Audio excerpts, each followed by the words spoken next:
So one of the things that my uncle who went to West Point taught me, he was a captain in the Army, and it was a story about resilience and how to build a really tough outlook in the face of really challenging things.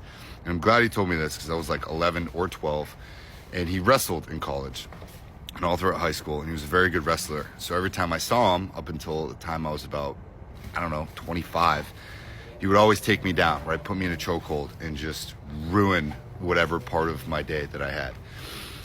And he was always kind of teaching me this little thing about resilience. And the story comes from when he was in school, and his roommate at West Point was also a college wrestler, and they didn't really get along. This guy always like tapped his foot or was always kind of doing annoying things and getting on my uncle's nerves, right? Kind of like my dogs are now. Charlie, enough. So anyways, the story goes, my uncle's roommate was always doing some really annoying shit, getting on my uncle's nerves. And so one day my uncle confronted him and said, "Hey, would you stop tapping your foot, or would you stop breathing so loud, or would you stop just getting on my nerves?" And his college roommate, who was bigger than him, got up from his chair, bum rushed my uncle, threw him against the wall, and like held him with one hand by the neck and then had his fist out. And he's like, "What are you gonna do about it now?" And my uncle, and he's not a liar, he's a smart guy, he said, "Hit me, you fucking pussy." So he got hit, right? He got knocked out, woke up, whatever, several minutes later, had a black eye for some time, right? But the funny part about that is that afterwards, the roommate just stopped doing those things. He stopped breathing loud or sighing or whatever it was. And they started getting along.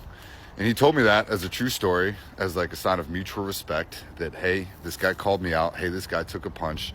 So I'm going to meet him halfway and stop doing the thing that was getting on his nerves, right? You have to do that, especially in the military, right? You're going to have guys you don't like or you want to work with and you can't get along with. That's fine. That's life. But that little one story about resilience, I think about that shit all the time. And it was the first thing I thought about this morning. I woke up and I was like, damn, I got a lot to do today. And then my head immediately defaulted to, "Hit me, you fucking pussy." And I was like, all right, let's go. I've been thinking about that story for 2 decades.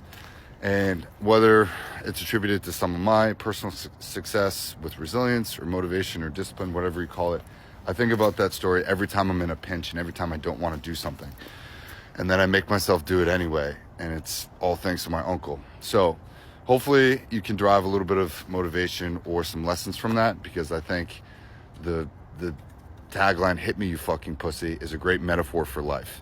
If you're willing to take a punch, even if you get hit, and you're willing to keep on going, you're going to get some sort of mutual respect or admiration from those around you or life itself, knowing that you can take a hit or two and get up and keep going. All right? There's your motivation for the day. I'll see you guys in the next one.